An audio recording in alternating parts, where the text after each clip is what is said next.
Ja, das ging flott. Beim nächsten Mal benutzen wir aber auf jeden Fall den Saugaufsatz.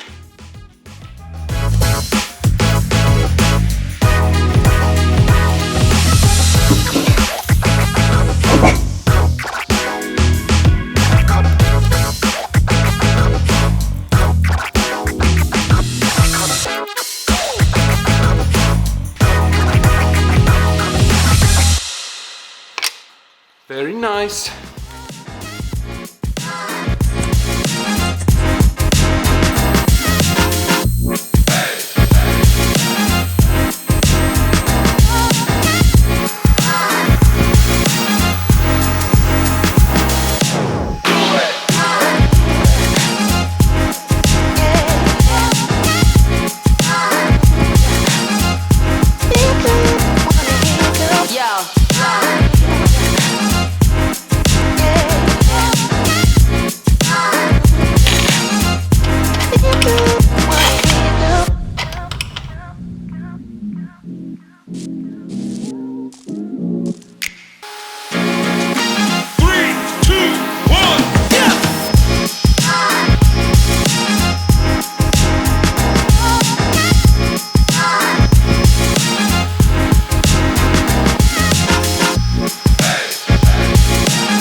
Halteschräge entfernen.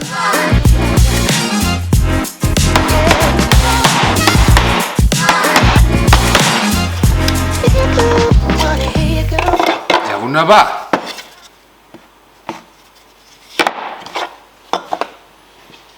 So, unsere Teile aus schwarzem MDF sind gefräst.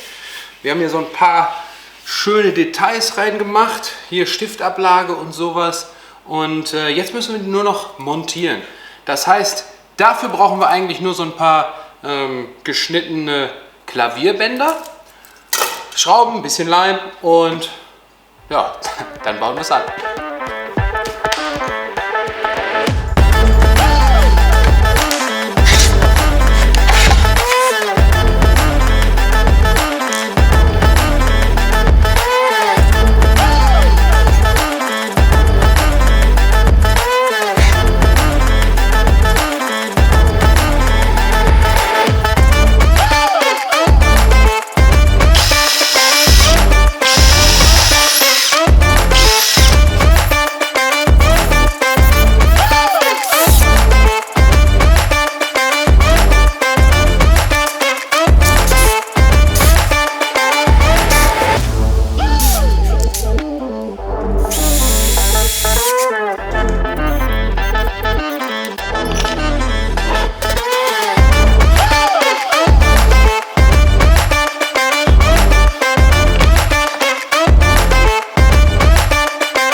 muss ganz ehrlich sagen, das hat mir Spaß gemacht. Es war echt cool, MDF zu fräsen.